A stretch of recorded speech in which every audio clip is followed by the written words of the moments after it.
নমস্কার বন্ধুরা, ভালো লাগা রান্নাঘরে আরেকটি নতুন ভিডিওতে আপনাদের সবাইকে স্বাগত জানাই। আজকের রেসিপি হলো চিকেন ভর্তা। চলুন, প্রথমে আমি চিকেনগুলি তেজপাতা, গোটা গরম মশলা, নুন দিয়ে ভালো করে সেদ্ধ করে নেব।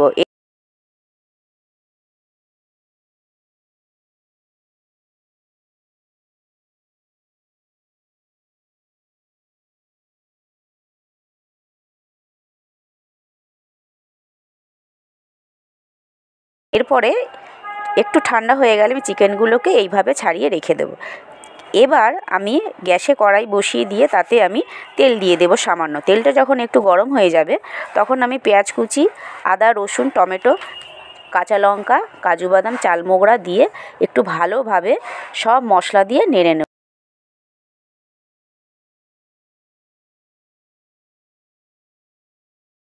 সব মশলা মানেই তো জানেন, নুন, হলুদ গুঁড়ো, কাশ্মীরি লঙ্কার গুঁড়ো, জিরে গুঁড়ো, ধনে গুঁড়ো দিয়ে ভালোভাবে নেড়ে নিয়ে সিদ্ধ করা মাংসের জলটা দিয়ে একটু ফুটিয়ে নিয়ে আমি কড়াইটা সরিয়ে দিয়ে আমি দুটো ডিমকে সেদ্ধ করার জন্য বসিয়ে দেব একটু নুন দিয়ে।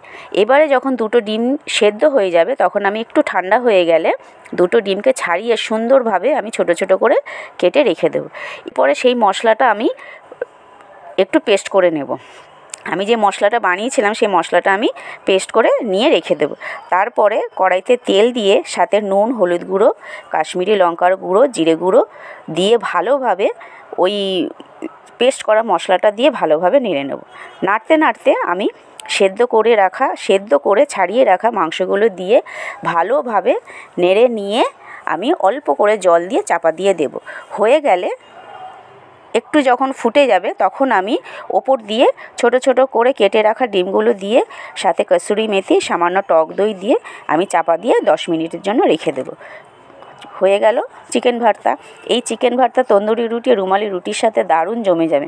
আমি তো তন্দুরি রুটির সাথেই আমরা খেয়েছিলাম, দারুণ লেগেছিল।